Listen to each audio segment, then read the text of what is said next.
Hello, lovely people, and welcome to Conscious Conversion, a weekly podcast about how we bridge the gap between business and spirit, money and meaning, technology and regeneration in a wildly changing world.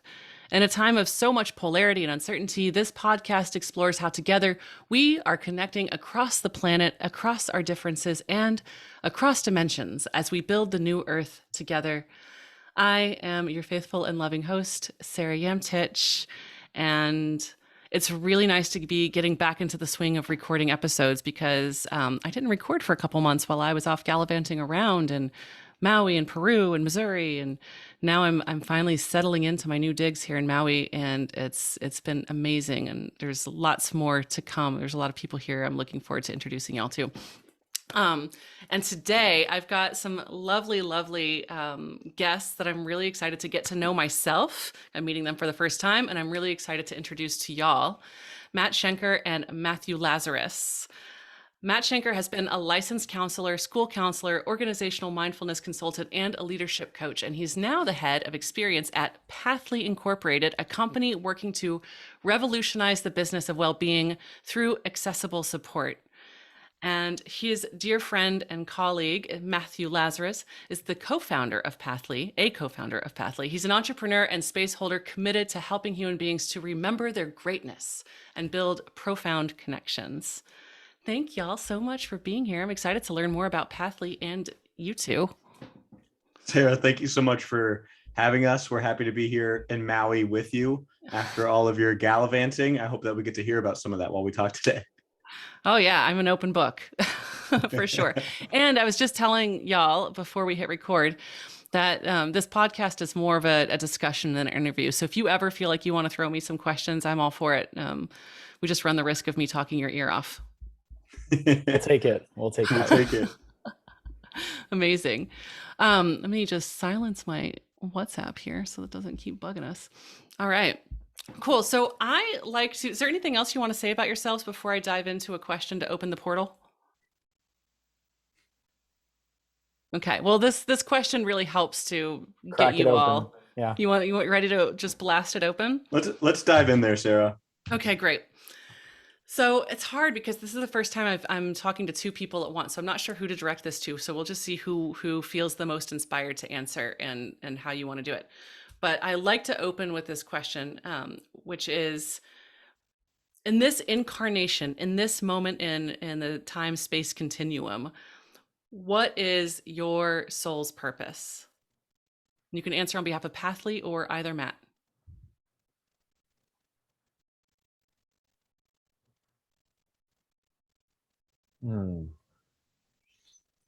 That's a fun one. It is a fun one. And yeah. I'm sitting with it because as you ask the question, I can feel a couple different things happening for me. One is I have this temptation to give you an answer that I have analytically, cognitively prepared. Other times I've thought about this question, though I'm also trying to feel into the question a little bit deeper and see like what feels absolutely the most true right now in my body. That's the answer. So I'm just sitting with it. Yeah. I want the what's true right now answer. Or you can say, F that question, I'm not answering it, and that's fine too. I think I have tiers to this. It depends sort of how specific we want to get. And my first answer may sound hallmarky, but truly my first answer is to be love. My purpose here really is to be love everywhere that I am.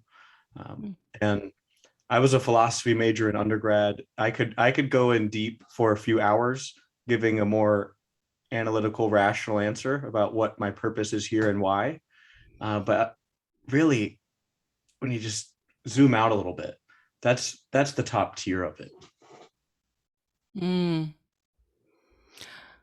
It's beautiful. It's divine, literally. Do you have anything to add, Mathew? Yeah, I love that. Thank you, Matt, and thank you, Sarah, for this question. When I really feel into it and tap into that warmth and fuzziness, I just see life as here to flourish. And as Matt said, to feel love, to be love. And I grew up in a household where life didn't have as much space to flourish, or where I witnessed what plays out when it doesn't have that room for expression. So my dad had MS. He was physically paralyzed. And if we're going there, I would imagine, or I imagine that some of that has to do with even the way that his mind saw the world, that led him to actually close down and contract from it to the point where his nerves and nervous system actually started to attack itself. That's really how MS works. And so I saw, just like in his worldview, he had just accepted that as like, this is the fate of this is just like what my body is going to be like. And I think I rejected that. It's not like he consciously accepted it, but I think for myself, I just have this deeply ingrained belief that anything is possible in terms of our spirit, our mind, our soul. And I'm here to just be another steward, another gardener in the this nursery or garden of life, to just be here to just like give more space, prune the trees, like whatever I can do to contribute to life's flourishing, including the darkness, right? Including being there in the suffering. I'm here for it. Wow, what a freaking team y'all are. Like the gardener, a steward of life and being love. How do those two beautiful soul missions play into Planly? Well, Pathly. Got it. Pathlys, that's right, Pathlys. Well, let me see if I can weave in here a little bit, building off of actually what Matthew just shared. One of the things that really strike me as Matthew talks about like his purpose and like what the feelings feel like as he feels into that question and how that ties back to his childhood. One of the things that come up for me is like our human operating system and our current system and how we got there. That we live in this world that's built upon these systems that are broken and are creating difficulty and challenge for people to the point where most people are aware of it. That no one today would be surprised if you point at any of our healthcare systems, education systems, any of our major systems structuring our society. These systems are failing and broken, and we don't have clear answers about what to do to fix them. In fact, we're polarized on exactly what we should do next, but there is clear agreement that things are not working in a way that is fulfilling to us. And the reason for that is because these systems have been built from a multi-generational ignorance about what human beings need in order to live well sustainably. And because of that, these systems have perpetuated this harm and have created fracture and separation and brokenness. And what starts to happen is people then have to respond because of how we are wired.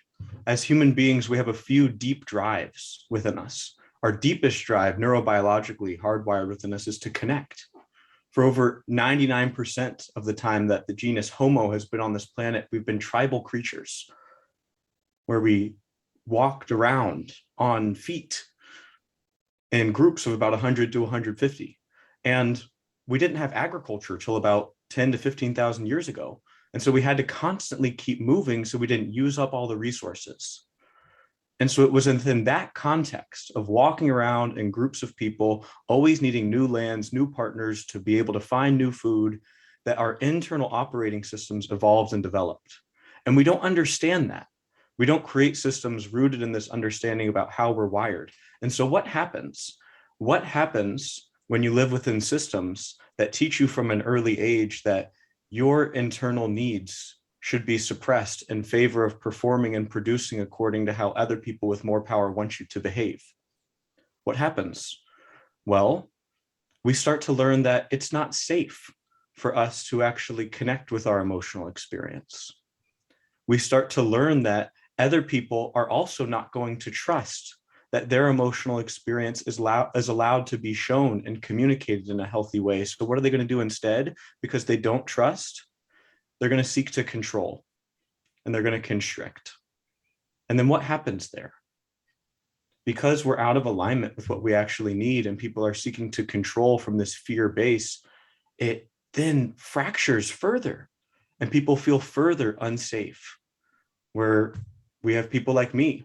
I grew up, I had ADHD, I suffered with emotional, behavioral, and then sexual trauma throughout my childhood. I felt chaos on the inside, so I caused chaos on the outside. My purpose now I frame as be love, because for most of my life, I didn't know what love felt like.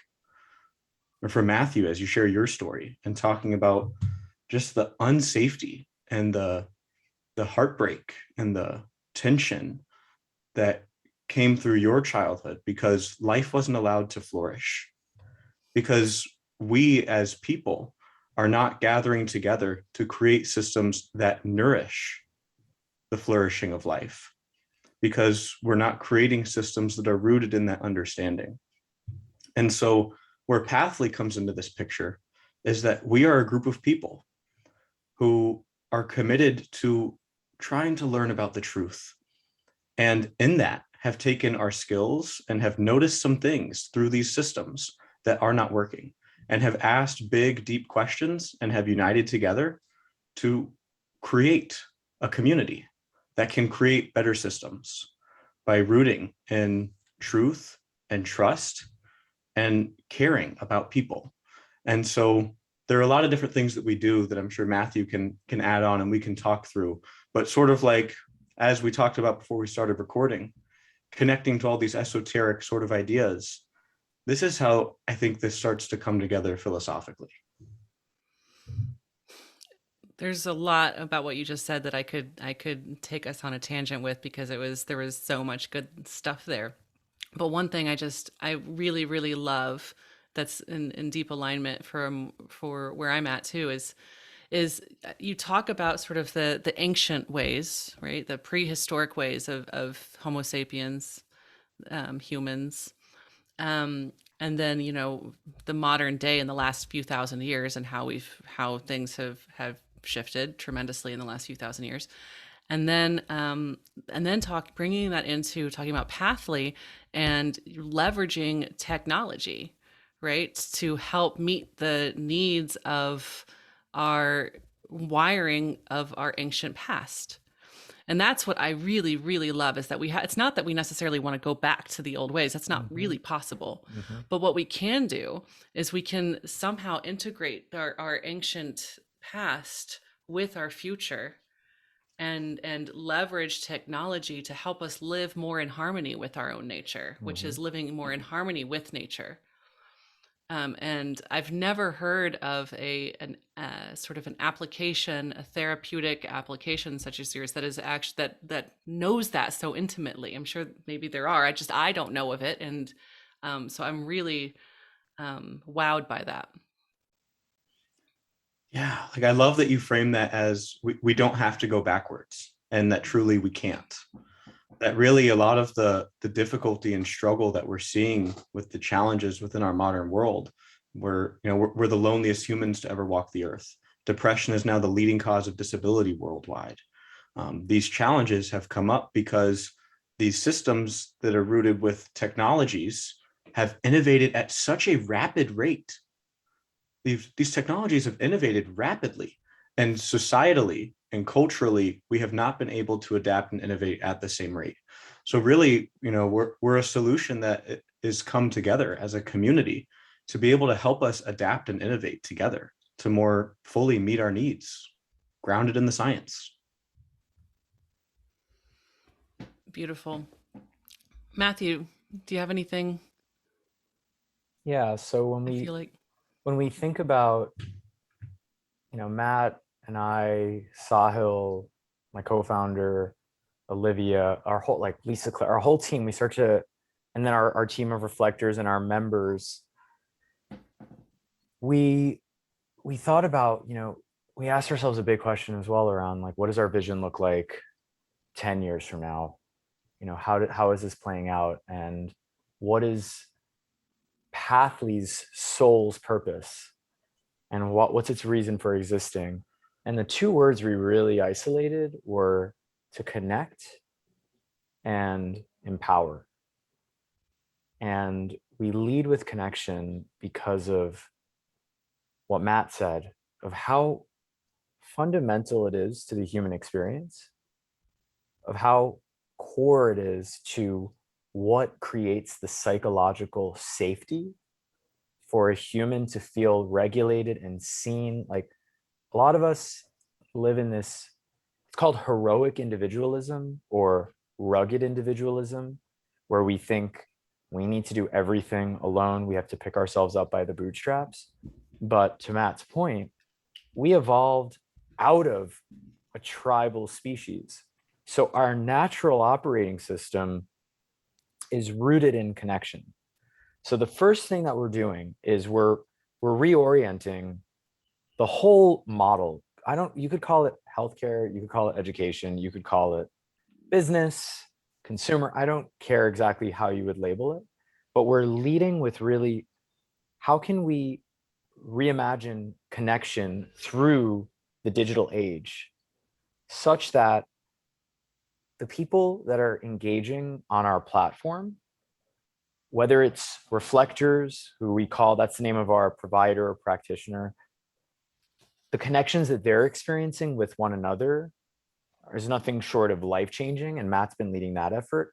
And our members, when they match with their reflector and have a call that's really rooted in relationship and connection first, where each person, reflector and member, shows up as themselves. They're not showing up as a coach or a therapist, but it's motivating and therapeutic, don't get me wrong. They're showing up as themselves. We're leading with that connection because we believe that if you start with that, a lot of the other downstream issues and problems fall away. Then you layer on empowerment, which is, what is the science teaching us? What can we learn from ancient wisdom that speaks to how humans can thrive? And so when a reflector asks you a question of what do you want and what does that look like? And how would you feel to step in that direction? What are your values? That's where you start to see people come alive in terms of like reinvigorating their own connection with their lives. I've seen it with myself. I've seen it with so many of my friends, this disconnection from our own lives, this disenchantment with life, which is so magical and so enchanting. It's the biggest travesty in the world to just be like, I don't know, I don't care, what am I going to do here? And so when you feel connected, you're like, okay, there's another human here, there's something happening. And then when they're asking you the right questions that really dial into, what do I want? Something lights up that allows us to start to make forward progress together.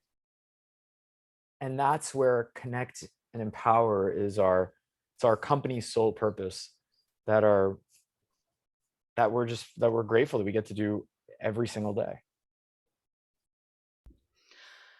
Again, lots of things that I can go with there. I really love, and I actually was studying y'all on your website and on Instagram before our call. I love that you call your providers reflectors. That's so cool because, as we kind of awaken individually and collectively, we start to realize that our outer world is a reflection of our inner world and vice versa, right? You start to realize that every single person that you encounter is somehow a reflection of yourself. and that anything that triggers you, any person that triggers you, anything that triggers you is something to look at within your own self. And so I love, love, love that non-hierarchical framing of the reflector, and having somebody who is neutral and loving and compassionate enough to give an honest and empowering reflection. That's it. Yeah. I was talking with one of our new members earlier this week, and he's seeing a therapist and he has a bunch of resources, but he's like, I have a wonderful support system. I have tons of friends, but my friends are almost too invested in me that they can't give me an unbiased perspective. Because if I say, maybe I go this way, they're like, oh, wait, well, what about this? Or, there's even that social implication. And we also don't want to burden our friends. So there's that aspect of a mirror is really a neutral reflection of what's there for us. And then there's another layer, which is that they're empowering us in this space to be more reflective. We're reflecting on our actual experience. And so we call this a collaborative mindfulness practice, because we're taking mindfulness, which is typically understood as an individual journey, so to speak, and we're bringing it into a container with someone else. And so the fact that the reflector can create this space, it just speaks to how it's really a shared practice. It's one thing for someone to show up and be like, to answer questions to themselves of like, oh yeah, I'm feeling this way or that way. It's another thing to say it and be seen in it with another human being. And then it's another thing for them to reflect what we're saying back to us, for us to gain that clarity for ourselves. So one without the other wouldn't hold.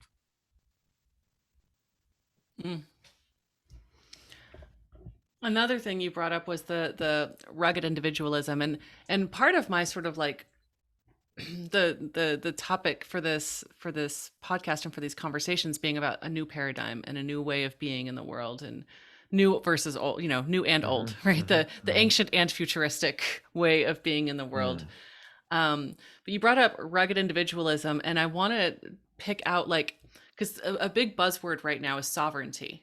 And I really resonate with the word sovereignty, especially in the face of governments and bureaucracies and corporatocracies that are exactly what Matt was talking about, which is completely built on premises that are not in alignment with our nature. So I've been sitting here like, I am a sovereign being from this government. I don't care about Roe v. Wade. I don't care about anything that's going on, because I am a sovereign individual and nobody can tell me what I can and can't do. That's me being a teenager at the tender age of 41. But how do you sort of hold that sort of critique of rugged individualism and the concept of sovereignty together? It's a really, really good question. What comes up for me is the etymology of the word sovereignty.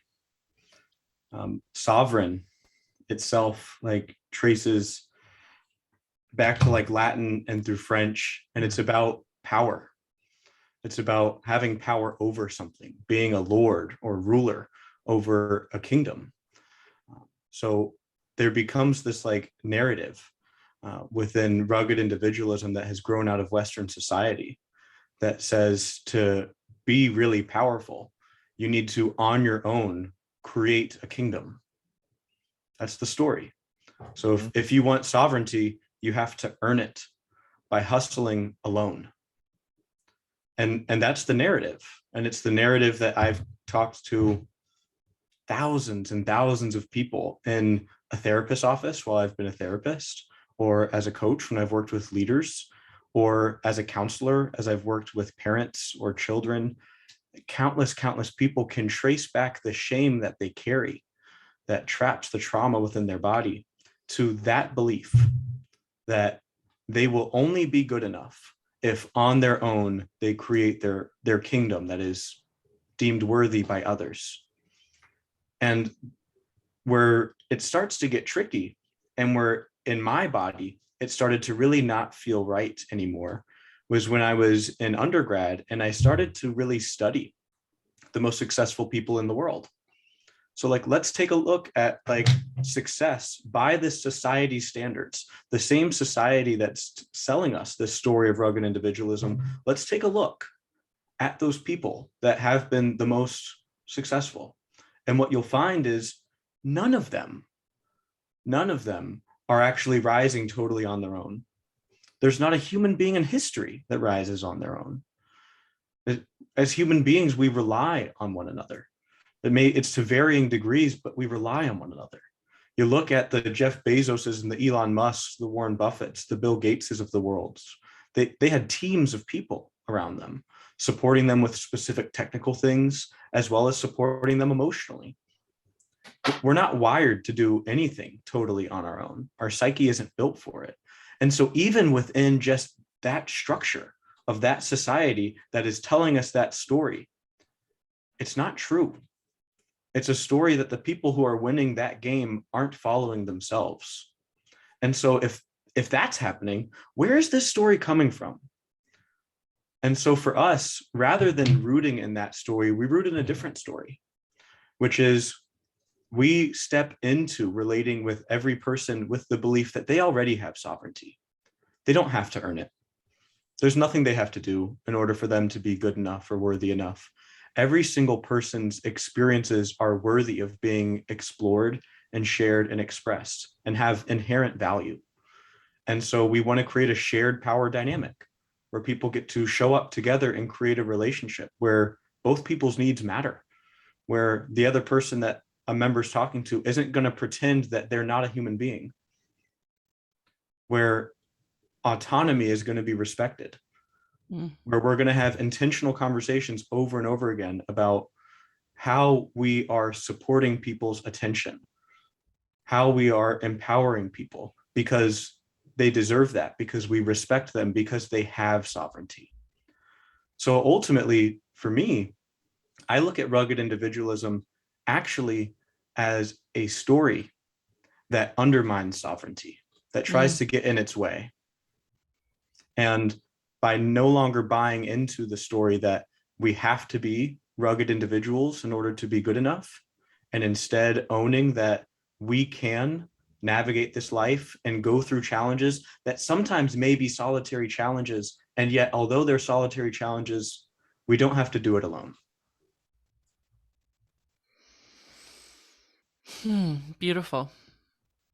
Can you describe for me some of the, like, without going into any detail about individuals, like the transformation that you guys have seen or experienced or witnessed through Pathlys since y'all began? It really is such a gift. Like we talk about all the time. Like it may sound corny to say, but truly, like it's such a gift to be able to be so up close and personal on a day-to-day basis with really the transformations that are happening for people. And the power is really them and the relationship that they exist within. Like it's so amazing the power that gets created just by creating a trusted container for someone to explore their experiences and then be held accountable.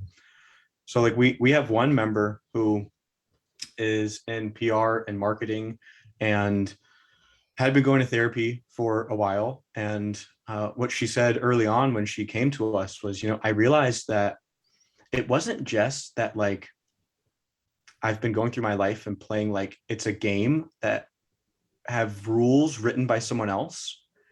I actually realized I've been playing my life as if it was like infinite games written by all of these people. And I've been trying to be the winner of all of them by trying to people please and please everybody and hustle and be like successful according to everyone else's definition. And like, I now have this awareness that like I've been doing that and I don't know what to do with that. I just now feel even more anxious. And honestly, I'm carrying even more shame. And through just a matter of weeks and through a couple months, just being able to connect with her reflector and be able to just talk about what she's experiencing through her morning returning practice of checking in with herself and being able to like share in a voice note to her reflector. oh my gosh, I had this realization today, and like I'm not totally sure what's coming up for me, but like here's this piece and this piece and this piece. And then the reflector to be able to mirror it back and reflect back and like celebrate that she's had this acknowledgement, and then her be able to say, oh my gosh, yes, I didn't even think about it like that. Thank you for mirroring that back to me. That in a matter of months, she's been able to totally transform her job. She's left part of a job that wasn't fulfilling for her, that was just leading to burnout. She's launched this whole other aspect of her company. Her marriage is stronger. She feels more fulfilled. She's practicing boundaries more than she ever has in her life. And so she truly says that she's now in this place where she has never felt fuller, happier, more confident. And this is somebody who is financially incredibly successful, incredibly intelligent, and had been going to therapy and just felt like she needed a space for somebody to help feel through her experiences with her and help her hold herself accountable. And that's one story that at least comes to mind. So cool. Do you have anything to add, Matthew? Yeah, so cool. I love hearing these. And it's such a great question, because anytime that we can reflect for ourselves what's happening here, it only puts more wind in our sails. And so if I were to almost do like a meta-analysis of the transformations that we're seeing, it's interesting because in some cases, there's this like progressive buildup in terms of someone's empowerment, right? So they come in with a bunch of, we do something called, we build a life map. So we actually plot out what are the different changes you might be contemplating, that you're actually preparing to act on, that you're acting on, or that you're trying to maintain until you finally integrate them into your life. And we plot these out. And well, through certain types of questions, you can really start to unearth, well, which one is at the root? Which one is the intention or the action? That if we focus on this one, it's going to actually create more space for the rest of the ones that you want to focus on. And it's also shown that the more things you try to change at once, the less likely you are to move any of them forward. So someone will come in, and I see it so frequently, like I saw it today, or twice today. Exercise. So critical, because it, like, aerobic exercise actually promotes neurogenesis, which in turn allows us to better respond to changes in our environment and be more psychologically flexible or adaptive. And it helps us actually metabolize the stress. The other really cool thing about exercise, which I'm totally geeking out on right now, is that instead of us reacting to life and it making us feel small and scared, we are sending a signal to our body that we can influence our situation. So very often, working out will be an intention that people start with, and they'll say, okay, I'm going to work out, once this week or 3 times this week. Hold me accountable to it. Let's make it happen. We're not personal trainers. We're not doing anything like that. Sometimes we'll actually suggest, like, what's going to make that happen? Like, sign up for a class, find a personal trainer, whatever. Little side note. They'll do that for a few weeks, and then they'll start to feel like they actually have more sovereignty, they'll feel more in the driver's seat of their life. That gives them more confidence to start tackling other areas. Like Matt said, another big theme is their career. So a lot of people are either dissatisfied with their current job and they have no idea how to make a switch. It's so scary, right? We are creatures of habit. We don't want to jump past that comfort zone into the fear zone. So we stay in our suffering, even though we know we need to change. Some people love their job, but they know that they've deprioritized their well-being so much that they've really ingrained some negative habits that continuously like put themselves last at the expense of their career. You have people that also love their jobs but can't set boundaries with their bosses or communication or so forth. So what happens is that the moment you start to just bring this into light and you reflect on it more and you come away with, this is what I'm going to do, you start to see people make changes in their work. they start to reinvent themselves, as Matt used in this example. And so there's like, I'm seeing 2 or 3 progressions here. One is when you start small, it starts to just increase our ability to make any changes in our life at large, to feel more confident. It boosts our self-efficacy that we can do that. The second thing is actually this progression outside in. So what might start with the material change of like, I'm going to change my job or I'm going to work out this many times. I'm getting the goosebumps. I start to see our members dial into, I'm going to shift my mindset around this whole area. I want to be gentler with myself. I want to be more loving with myself. I want to be less reactive about this.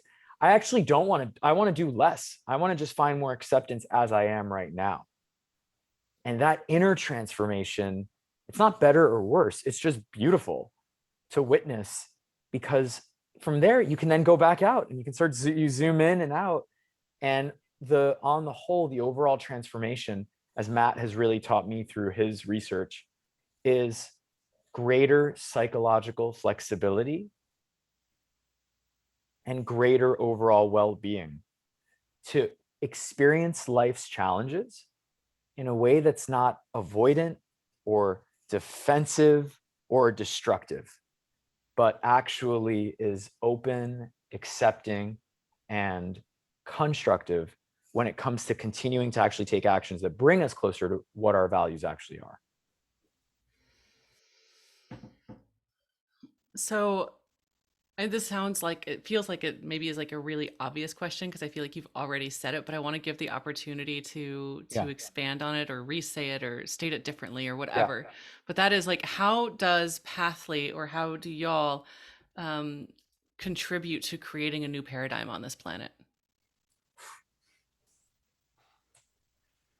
Oh, it's a great question. Well, ultimately, Sarah,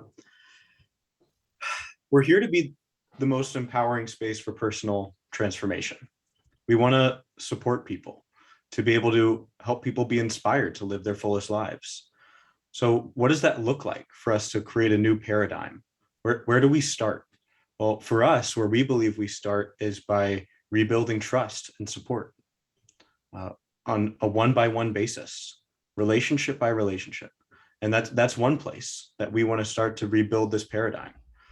Can we build other avenues for people to connect on a one-to-one basis, to talk about what matters to them, to get accountability for their goals in a way that is rooted in trust above all else? And from there, actually create places where people can connect more with themselves and with each other, so we have enough power to shift this paradigm. So whatever comes after that, there will be a ton of building that needs to happen. There's going to be infinitely hard decisions that we're going to have to make. You know, I interned in the Virginia State Senate back when I was in college, and I remember one of the congressmen sat down and we were asking questions. And one of the questions that was asked was, over the next like 30 to 40 years, what do you see as like the big initiatives that lawmakers need to focus on? And he looked at everybody and he said, look, when it comes to privacy, digitally, I have no idea what I'm doing. I have no idea what I'm doing. And there are a lot of things like that digitally that lawmakers right now, we're really not sure what to do about it, and that your generation is going to have to figure out. And that conversation was one example for me that highlighted there's going to be so many hard decisions that we're going to have to make. And I don't know all the answers to those hard decisions. I don't know anyone who knows all of the answers to those hard decisions. But I do know that if you get people together who trust themselves and they have a trusting space to be able to explore those questions together, we have a better chance of figuring them out. And that we all have more power if we have better solutions helping us grow and develop who we are. Yeah, I mean, it sounds to me like what y'all are doing is really helping people feel more connected to themselves, more self-connection, as well as connection with others, and with building their sort of their team, their support network. And the more that we all have that self-connection and that connection with others and are living it as authentically as possible within that paradigm, the more we are in a position to be able to build the new paradigm together. Mm-hmm. And it's so necessary. I mean, we have to figure this out. We need, and it's going to require a critical mass, Yes. that maybe not 100% of people, but damn near close to 30, you know. So some large percentage of people need to all be on board with making decisions that are more in alignment with our nature, with peace, with love, Mm-hmm. with life. Mm-hmm. And it's really beautiful to witness y'all creating that space for people through technology. Yeah. Yeah, Sarah, I mean, let's call a spade a spade. The current paradigm is that of division, fear, defensiveness, reactivity.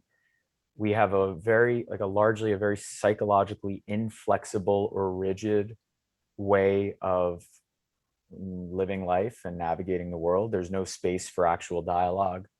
And that, I think, is that's the root cause of this issue is that there's no space to actually communicate and feel like we're going to be listened to then in turn listen to others.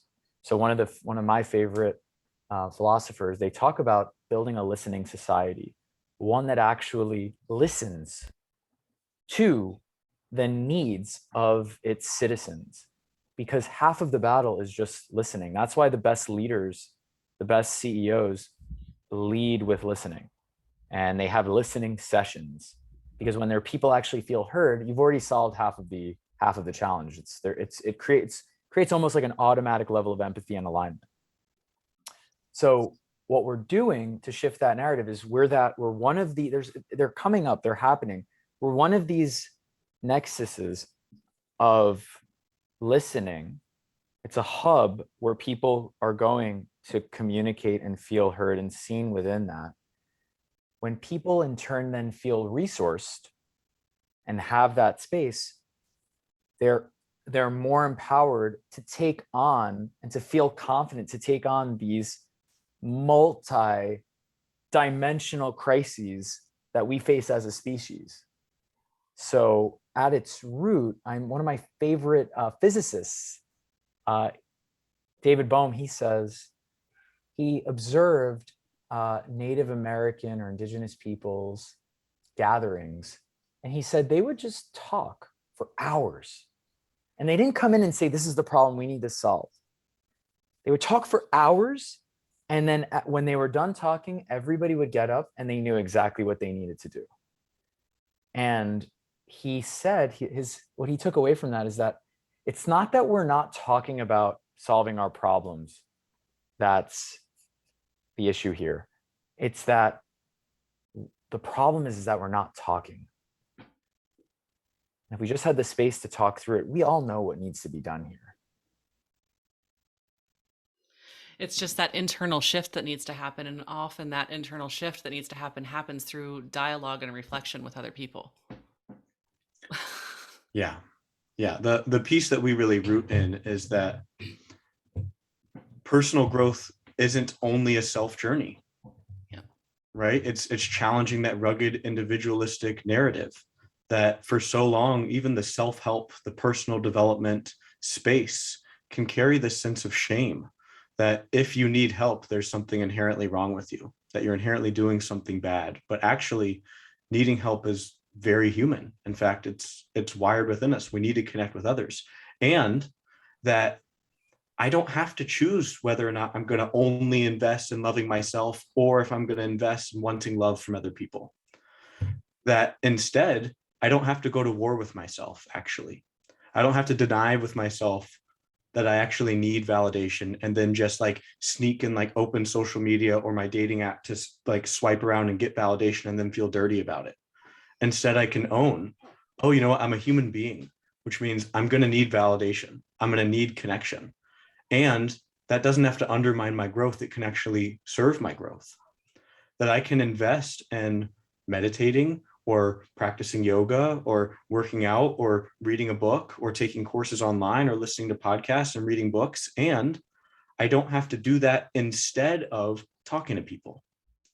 I don't have to do that instead of investing in my friendships or relationships or going to therapy, that these things actually feed each other. The more deeply I connect with myself, the deeper I can connect with others. In fact, then the depth of my ability to connect with others is dictated by the depth of my ability to connect with myself. So instead of rooting in this like limited view that says like, if you want to be loved, you have to only go and work on yourself and love yourself. Or like, you know what, like suppress your needs and just take care of everyone else, and then everything will be all good. Instead, actually accepting that there are two journeys happening here that serve one another. How do we connect more deeply with ourselves? And how do we treat people with respect and build trust? And that the answers to those questions serve each other exponentially and empower our life. So thank you. We could talk for hours. I could do this for 10 hours. It's my favorite thing. And then we could go solve the world's problems because we had a 10-hour discussion. So I have a couple more that are really self-interested. One is, Matthew, who's your favorite philosopher? Because you mentioned your favorite physicist, but not your favorite philosopher. And I have a whole bookshelf of philosophy books, and I'm obsessed with these things. And then the other thing is, that's also self-interested, is I've been on a journey for the last several years, but particularly intensely in the last several months, with psychotropic plant medicines. And so, favorite philosopher, and then the role of plant medicines in your own personal development, if y'all are willing to share. Okay. So the author of The Listening Society, which is basically like the political psycho-spiritual movement around something called meta-modernism. It's like what happens after postmodernism. The author is named Hansi Freinacht. So you can imagine, like, they're obviously from like northern Central Europe. But what I think is really cool about them is that it's actually, I thought it was one person, and there's a picture of like this philosopher with a huge beard, Caucasian, but it's actually like a consortium of people, or it's multiple people. Of course it is. Yeah, it's like a pseudo. They all talked for 10 hours and then solved the problems of the world. Right. It's like a pseudo identity. So I think that's really cool. And my one of my buddies, who is he's a philosopher in his own right, Andrew Dunn, he put me on to metamodernism and the Listening Society. He also took me to my first ceremony. Yeah. What was it? Andrew Dunn? Andrew Dunn. He's good old Andrew Dunn. Good old Andrew Dunn.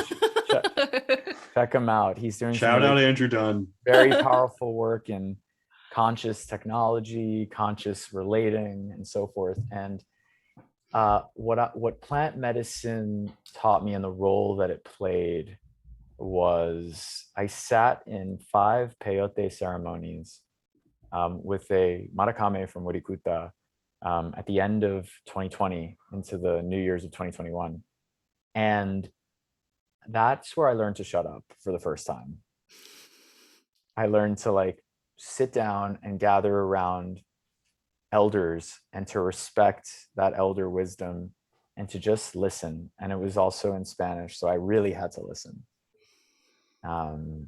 And those ceremonies conveyed information and an intuition about something that I didn't know how to put into words. And then Andrew invited me to do a course with his teacher that basically broke down the historical trauma of the witch hunts in Europe, and the witch burnings, the slave trade in Africa, and the indigenous genocide. And I like got that hit during these ceremonies. I was like, wait a second, is all of this built on like a total house of cards? And then I was like, yes, it is. And then I studied it and I was like, oh yeah, it really is. So, and then I sat with 2 ceremonies from a grandmother from the Kofan people. that was just a full on like embodied healing session where it just wrung me out of my stress and my neuroses. That steadily come back, but it gave me more of that space and breathing room. Uh, and that was also right before a silent retreat. So if peyote taught me to shut up, it forced me to shut up. Then the next year I started to actually willingly like seek out more silence in my journey. Beautiful. Thank you so much for sharing all of that. Matt, do you have anything to add? Sure. I would add like my first thing that really comes up within me is how excited I am. Like we've been having this conversation about the new paradigm, and now your question about like plant medicines and what is their role? What has been the role in our personal lives? And the studies that have been done by MAPS and other folks around psilocybin, MDMA, and ketamine assisted therapies, when really done with intention and integrity, the studies that have been done and that are coming out are astounding. That pharmaceutically, like there's no drugs like them for treating trauma. And so I'm just so excited about where we are right now with the science of these very sacred resources on this planet. And I have the utmost respect for plant medicines. And for me, I went through a journey where I was trained as a counselor and I was working with a therapist for a long time and practicing mindfulness meditation and really learning as much as I could and doing a lot of my own inner work before I ever really dove into psychedelics. Because truly in my past, I struggled with opiate addiction. I was addicted to opiates for a long time. And when I was 18 and 19, and I took a break from any substances and was like hardcore fruits, vegetables, water, clean meats, really nurturing my body for a long while. And it scared me. I read a lot of the research on plant medicines and it scared me. I didn't want to depend on a substance. And I was lucky enough to connect with like a really experienced healer who was able to take me through an MDMA assisted experience where suddenly, for the first time in my life, I felt love. So we started off, talking about, my purpose is to be love. And that throughout my childhood, I never felt loved because I was so dysregulated on the inside. Was feeling so many things because I was born so sensitive and took on so much stress and took on so much trauma. I could never feel anything really emotionally other than stressed or angry or asleep. And so to have done all of this work, to have the skills to relate with these different aspects within myself, to then be able to use a psychedelic with the right setting and support and mindset, that I was then able to use MDMA as the truest sense of the word, psychedelic, which is like a psychoscope. It's a mind illuminating, is what the Greek word translates as. And I was able to integrate and embody so much trauma that I had been struggling to feel through for so long. And then truly afterwards, I had a really long integration period after that first experience before I ever went back to any plant medicines. And I was really lucky that I knew to do that. And it was remarkably powerful. And I've explored them in lots of other ways since then. And I'm just thankful to have had such a powerful and really supportive first experience. And thank you again for sharing all of that. I really super vulnerable share, and I'm really grateful. And how about, plant medicine, talk about like bringing ancient technology with modern technology and with just, I'm so grateful to these medicines. It's so cool. What they do for us. And I truly believe it's Mother Earth and cosmic beings like speaking to us through these plants. So Yep. it's and they need to be used with a lot of care and intention and recognition of their sacredness, because it can definitely go awry if not done with that care. I would love to convey to our listeners how people can find you and how they can get hooked up with the wonder and amazingness of Pathlys. If you guys want to share. Yeah, our website is simple, findpathly.com. And there's a brief quiz that allows one to define the intentions that they have for themselves. And then they can hop on a call with someone from our team. And if there's a fit, then they can move forward. And then either way, most people who walk out of that call derive some sort of insight or clarity either way. So that would be the first place to go. And then on Instagram, we're also at Find Pathly. So they can catch us there. We're also on TikTok, where we're putting out some more content around how to put this into action in their own lives. So yeah, those are the main handles, and that's our website.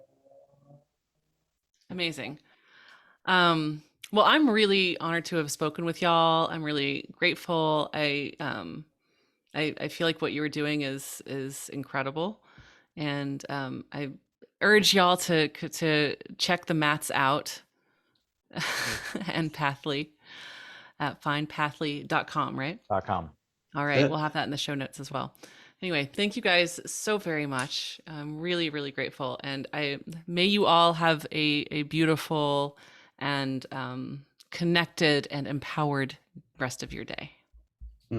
Sarah, thank you so much for having us here. And I also want to shout out to your listeners. Before we shift systems, we first have to shift our stories. And so just the conversations that you're having here and everybody that's a part of this community, thank you for listening and just exploring stories, and honored to be in this space doing that with you. Mwah. Thank you, Sarah.